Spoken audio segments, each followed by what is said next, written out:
Winter season start అయిన తర్వాత చాలామంది మేల్స్ పెనైల్ ఇచ్చింగ్తోనో పెయిన్తోనో అండ్ బర్నింగ్ సెన్సేషన్తోనో ఓపీడీకి వస్తున్నారు. దీనికి one of the common reasons candidal బెల్నోపోస్టైటిస్.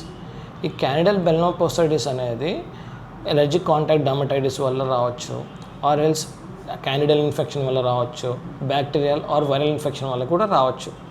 కాకపోతే మోస్ట్ ఆఫ్ ద పీపుల్ ఏం చేస్తున్నారు, ఓటీసీ మెడిసిన్స్ వాడి, క్రీమ్స్ కానీ ఏదైనా వాడి వస్తున్నారు.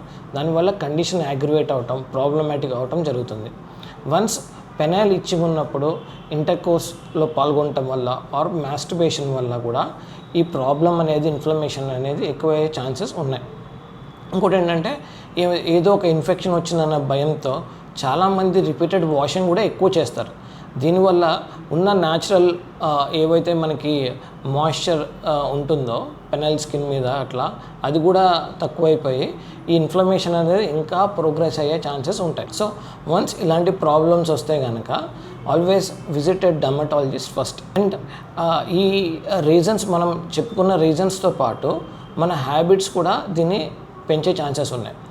ఎస్పెషల్లీ ప్రైవేట్ పార్ట్ హైజీన్ అనేది ఇంపార్టెంట్ ఇష్యూ. మరీ ఎక్కువ హార్డ్ క్లెన్జర్స్ ఆర్ హార్డ్ సోప్స్తో కనుక వాష్ చేసుకోకుండా మైల్డ్ ల్యూక్వామ్ వాటర్తో వాష్ చేయటము, ఎప్పుడో ఒకసారి అంటే వీక్లీ వన్స్ కానీ అట్లా ఒక డైల్యూటెడ్ సోప్ వాటర్తో వాష్ చేసుకోవటం వల్ల ఇలాంటి ప్రాబ్లమ్ని మనం అవాయిడ్ చేయొచ్చు. అండ్ ఎవరికైనా డ్రైనెస్ ఉంది ఆర్ ఇరిటేషన్ ఉంది అలాంటి వాళ్ళు it's better to avoid intercourse.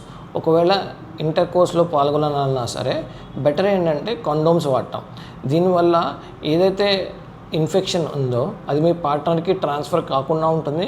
At the same time మీ ప్రాబ్లం కూడా ప్రోగ్రెస్ అవ్వకుండా కూడా ఉంటుంది. So first identification of the reason behind the problem, then treatment అనేది బెటర్ ఆప్షన్. ఇలా చేయటం వల్ల మనము ఈ బెల్నోపోస్టైటిస్ వల్ల కాంప్లికేషన్స్ని అవాయిడ్ చేయొచ్చు. And at the same time private part హైజీన్ని మెయింటెనెన్స్ పైన కూడా ఇంపార్టెన్స్ అనేది ఇవ్వాలి.